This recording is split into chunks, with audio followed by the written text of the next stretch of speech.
Hey everyone, I'm Todd. I'm the founder and chief detailer at Johnny's Wax Shop. We've been getting a lot of questions about how to clean cars. People are sitting at home. We just got this Range Rover into the detail shop today, and we thought it'd be a great example for us to show you some stuff. So let's go. The first thing you want to do is obviously get a good pair of gloves. Anytime you're cleaning a vehicle, you're using product that could be harmful to yourself and to your hands.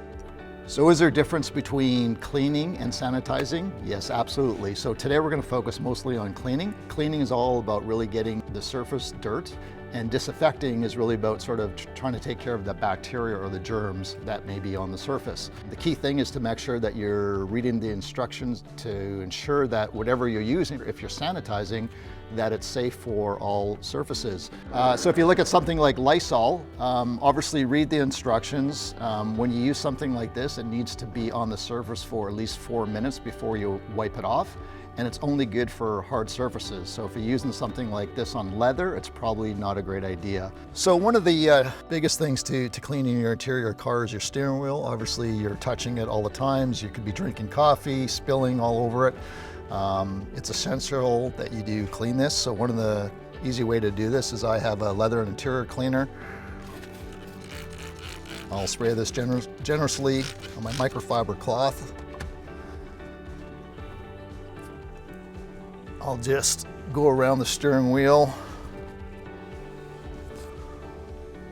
once. You can see all the dirt already that's off it just with one little swipe. I'll give it another squirt and then basically work the steering wheel until you get all the way around it so that it's nice and clean for the next time. And again, you can see the dirt that's come off of that from a quick little wipe.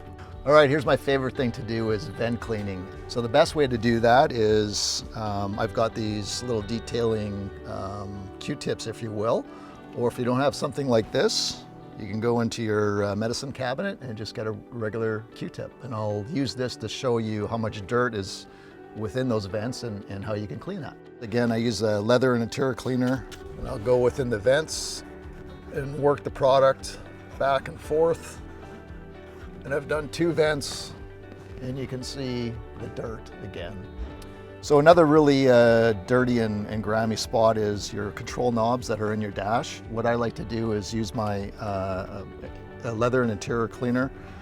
I've got an interior brush, which is very soft. I'll spray the leather and interior cleaner generously on the brush, and then basically work the product into the buttons, all the nooks and crannies.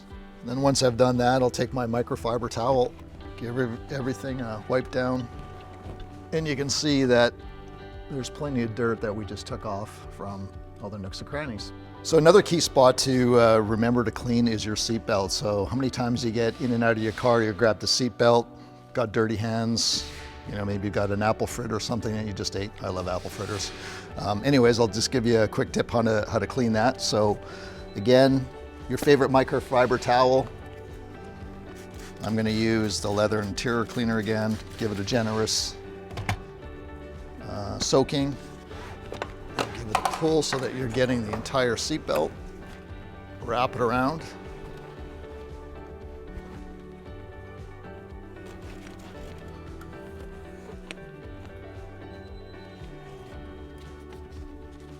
And now you've got a clean seat belt.